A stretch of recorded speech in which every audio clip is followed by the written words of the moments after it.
Frères et sœurs, bonsoir. Aujourd'hui, je vais vous parler donc du discernement des esprits. En ce qui concerne donc les esprits, si vous voulez, qui nous persécutent. Je vais commencer par vous lire Romains 1, les versets 18 à 19. Il est dit ceci. La colère de Dieu se révèle du ciel contre toute impiété et toute injustice des hommes qui retiennent injustement la vérité captive.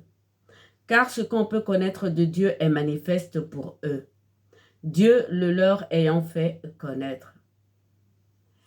Frères et sœurs, ce qui déplaît le plus à Dieu, c'est l'impiété. Tout simplement parce que Dieu nous a créés, il nous aime et nous sommes à lui. Et le Seigneur Jésus-Christ nous a fait donc cette révélation que Dieu était esprit. Et donc l'impiété, j'ai déjà fait une vidéo là-dessus. J'ai fait la différence entre l'impiété, c'est-à-dire quelqu'un qui ne prie pas, qui ne pratique pas donc le côté spirituel, qui est différent donc de l'athée. Aujourd'hui, pour faire donc ce discernement des esprits qui sont donc dans l'Apocalypse, puisque l'Apocalypse nous révèle tous les fléaux qui vont tomber sur nous à cause justement de cette impiété. Je vais commencer par les esprits méchants. J'ai fait un post disant à ceux qui me suivent de ne pas confondre esprit méchant et esprit impur. Nous allons lire dans Apocalypse 9, les versets 5 à 10. Il est dit ceci. Il leur fut donné non pas de les tuer, mais de les tourmenter 5 mois. Ces sortes de sauterelles étaient semblables à des chevaux équipés pour la guerre. Plus loin, sur leur tête comme des couronnes d'or, et leurs faces comme des visages humains. Des cheveux comme ceux de femmes, et les dents de lion. Elles ont des queues avec des dards semblables à des scorpions pour maltraiter les hommes. Ces esprits donc sont sortis donc du trou sans fond avec Abaddon. Ces esprits sont là pour tourmenter les humains pendant 5 mois. Parce que Dieu pense qu'au bout de 5 mois de ces de tourments, les hommes vont se tourner vers lui dans la prière et donc chercher de l'aide. Ces esprits, je vous le disais, comme il est exactement écrit, sur leur tête comme des couronnes d'or. L'or est spirituel. L'or, l'argent, tous les métaux précieux. Nous, la monnaie que nous avons, ce n'est pas, ce n'a aucune valeur pour laquelle nous travaillons. Vous voyez que ces esprits, vous pouvez le relire, hein, c'est dans Apocalypse 9, les versets 5 à 10. Sur leur tête, il y a comme des couronnes d'or. C'est pour cela que Dieu a jugé Balthazar, le fils donc de Nabucodonosor, lorsqu'il a récupéré tout ce qui appartenait à Dieu et qui s'est mis à boire là-dedans, toutes les coupes d'or. Tout ce qui est d'or et de métaux précieux a une valeur sacrée et spirituelle. Ces esprits, donc, je continue, et leur face comme des visages humains. Frères et sœurs, nous sommes faits à l'image de Dieu. Ces esprits, c'est vraiment écrit, vous pouvez le lire. Ils ont des visages humains. Je ne sais pas quelle traduction vous avez, mais ces esprits n'ont rien à voir avec la suite des esprits dont je vais vous parler. Non seulement ils ont donc des visages humains, mais en plus ils ont des cheveux comme ceux d'une femme et des dents de lion. Ils ont des queues avec des dards semblables à des scorpions pour maltraiter les hommes. Ces esprits ne sont pas impurs. Je le répète, ce sont des esprits méchants. Ils sont là pour nous, pour qu'on puisse se retourner vers Dieu, pour qu'on se mette dans la prière, frères et sœurs. Dans Luc 10, les versets 19, Jésus-Christ nous a conféré le pouvoir donc sur eux. Il est écrit ceci, « Voici, je vous ai donné le pouvoir de piétiner les serpents, les scorpions et toute la puissance de l'ennemi. Rien ne pourra vous nuire. » Vous voyez que ces esprits, nous pouvons les chasser par la prière et avec le nom de notre Seigneur Jésus-Christ. Ne vous réjouissez pas de ce que les souffles vous obéissent. Réjouissez-vous de ce que vos noms soient écrits dans le ciel.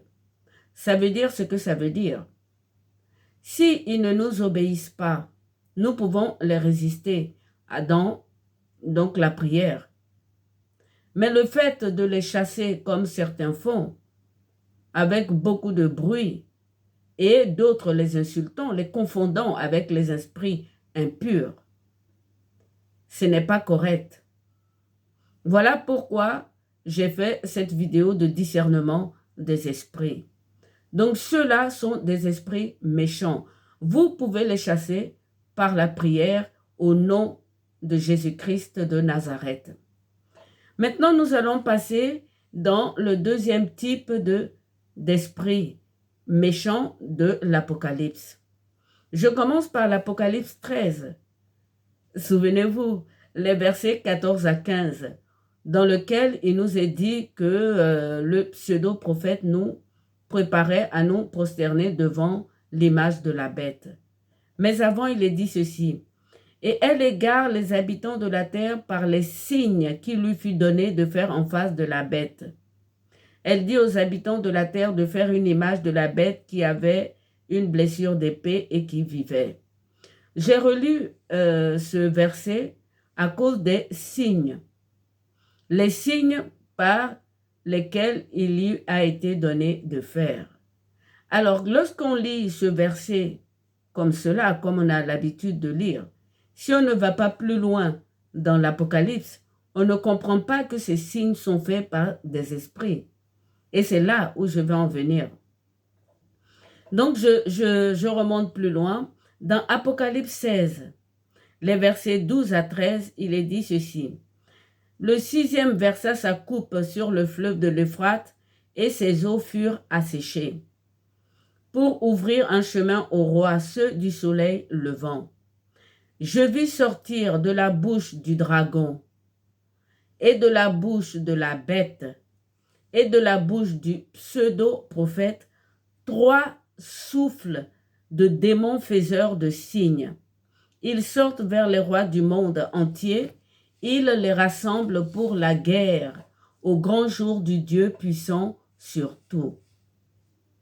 Donc vous comprenez que ces esprits qui sortent donc de la bouche du dragon, le diviseur, de la bête, son image qui va être créée par les hommes, devant lequel il va demander aux hommes de se prosterner.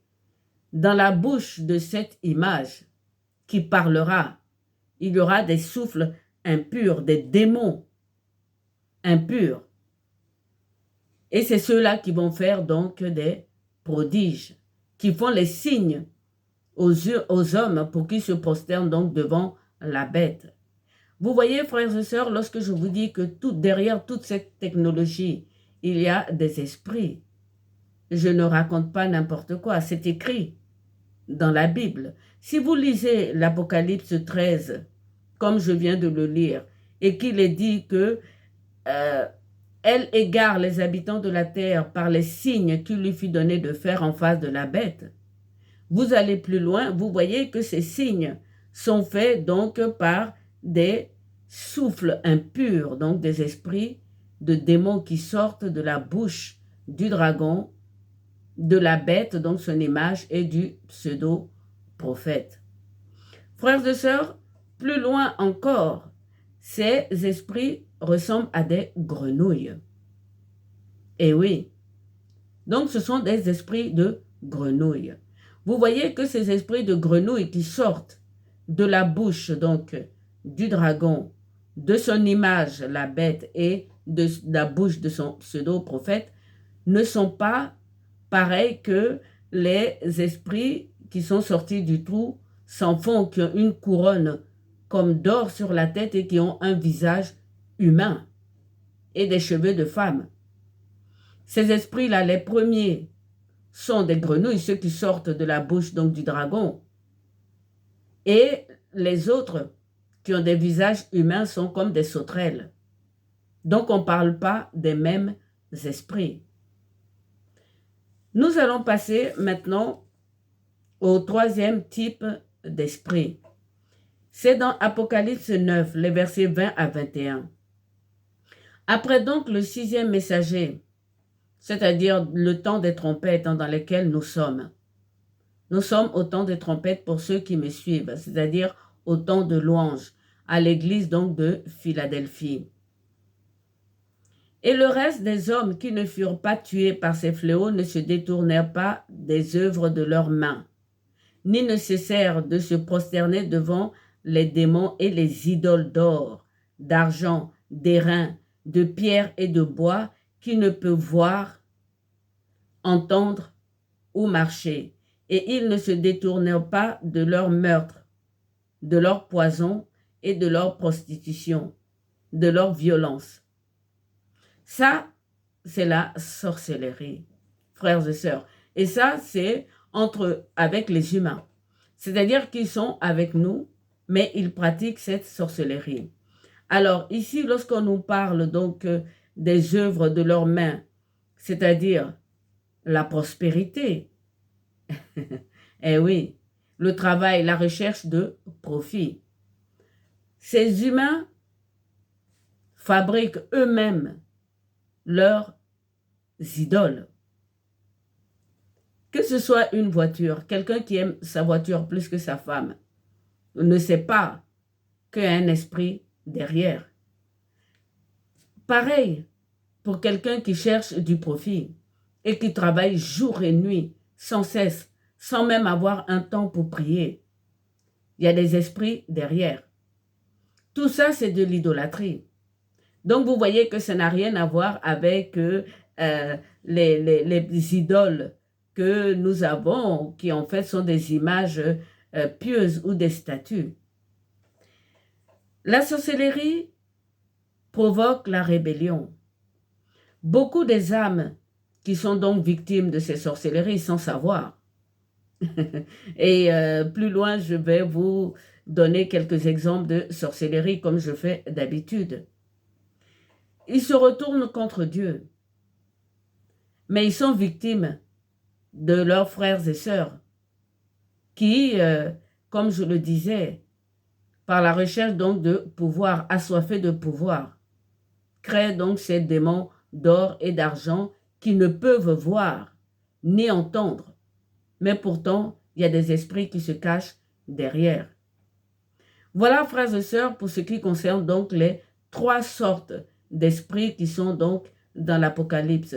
Il faut discerner ces esprits pour pouvoir prier contre ces esprits.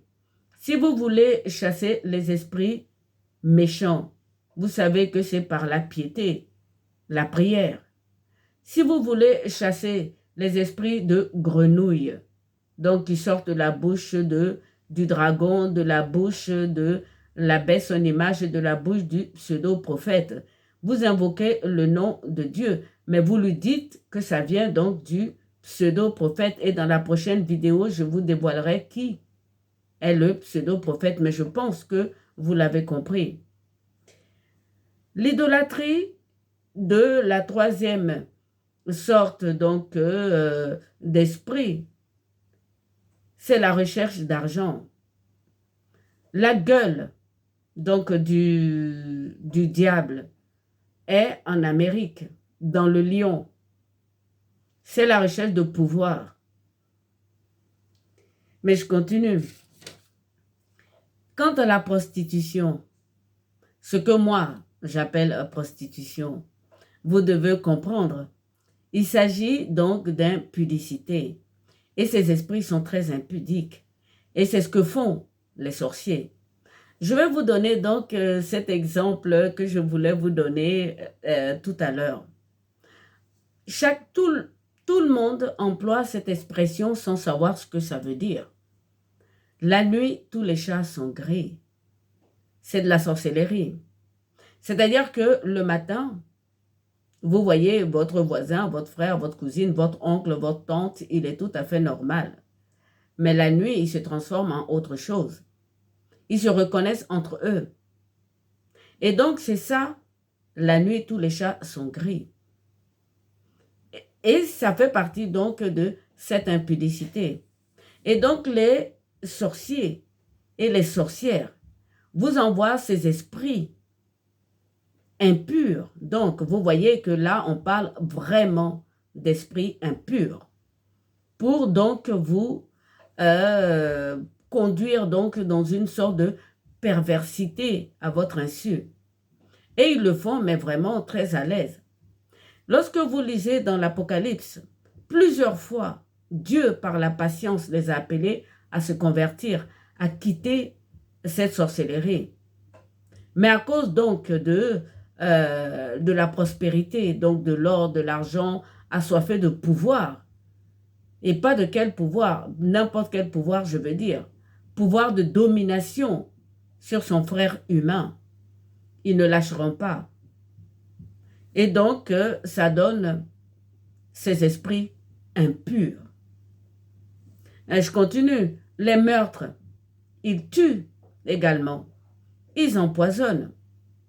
Beaucoup sont victimes de leur meurtre et de leur poison. Ils empoisonnent vraiment, frères et sœurs. C'est un poison très destructeur. Mais dans Matthieu 10, verset 28, le Seigneur nous dit ceci. Ne craignez pas ceux qui tuent le corps et qui ne peuvent tuer l'âme. Craignez plutôt celui qui peut faire périr l'âme et le corps dans la géhenne. Le Seigneur nous dit de ne pas les craindre. Ils tuent le corps, mais ils ne peuvent pas tuer l'âme. Ils tuent leur propre âme. Parce qu'en refusant de venir à Dieu, lorsqu'ils meurent, ils deviennent des démons. Et donc, ils servent donc le pseudo-prophète. Concernant les poisons, dans Marc 16, verset 18, tout le monde connaît ce verset. Le Seigneur nous dit, voici les miracles qui accompagneront ceux qui auront cru. Ils saisiront des serpents s'ils boivent quelques breuvages mortels. Il ne leur fera aucun mal. Le Seigneur parle directement du breuvage mortel de la sorcellerie. Vous voyez, frères et sœurs, la sorcellerie crée aussi des esprits. Si vous n'arrivez pas à discerner déjà les trois esprits mauvais, tous les trois sont mauvais, mais ils ne sont pas pareils. Les premiers sont méchants, c'est pour vous envoyer vers Dieu. Les deuxièmes sont destructeurs. Ce sont des esprits de grenouille qui sortent de la bouche donc du dragon, de la bête, son image et de son faux prophète. Ces esprits de grenouille sont destructrices. Et ça n'a absolument rien à voir avec les grenouilles que Dieu a envoyées en Égypte. Ça n'a absolument rien à voir. Ces grenouilles que Dieu a envoyées en Égypte, on voyait ces grenouilles. C'était des animaux qui sautaient un peu partout, plof, plof, plof, plof, partout, partout. C'était très gênant. Mais les esprits ici, mauvais, destructeurs qui sortent de la bouche donc de ces trois-là que je viens de citer, frères et sœurs, ce ne sont pas des animaux. Ce sont des esprits qui ressemblent à des grenouilles, mais ce ne sont pas des grenouilles. Je vous l'ai déjà dit, faites attention. Nos animaux n'ont rien à voir avec ces esprits. Les esprits ne sont pas des animaux. Le premier groupe d'esprits, je me répète, ils ont des visages d'hommes. Le deuxième groupe, il sort de la bouche du pseudo-prophète, de la bête et du dragon. Ce sont des esprits. Et le troisième groupe, donc, qui vient de la sorcellerie, qui est carrément impudique, qui est à la base de la prostitution, de l'impudicité, de tout ce qui est recherche de prospérité. Eux, ils ont aussi leur esprit, et ceux-là, ce sont des esprits pervers. Et là, du coup, vous pouvez employer le mot de perversion. Donc, la sorcellerie, frères et sœurs, Dieu attend qu'ils se convertissent. Et moi, je fais cette vidéo. Je le fais d'abord pour les victimes. Ceux qui sont victimes de cette sorcellerie, ne soyez pas rebelles. Ils causent beaucoup de souffrance. Mais ce sont vos frères, vos sœurs, vos tantes, vos mères, vos ancêtres. C'est eux qui font ça. Priez, mais ne vous retournez pas contre Dieu. Une fois que vous savez que c'est eux qui fabriquent ces esprits, vous devez revenir à Dieu. Dieu leur donne eux-mêmes la patience pour qu'ils se convertissent. C'est dans l'Apocalypse. La première coupe de la colère de Dieu, je viens de lire, ils ne se sont pas repentis jusqu'à la 6e coupe. Ils n'ont pas réussi, si vous voulez, à se détacher de la prospérité. La prospérité est très dangereuse, vous savez. La recherche de pouvoir, une fois que ça t'attrape, ça ne te lâche plus. C'est vraiment très dangereux, frères et sœurs. Toute cette recherche de profit qui ne sert à rien. C'est du travail, on est fatigué. Je vous l'ai dit dans une précédente vidéo, la monnaie que nous avons, elle passera virtuelle. Elle n'a aucun sens sacré ni spirituel. Vous avez vu que les esprits précédents ont des couronnes d'or sur la tête. Lisez, je vous le rappelle, je prends ma note, c'est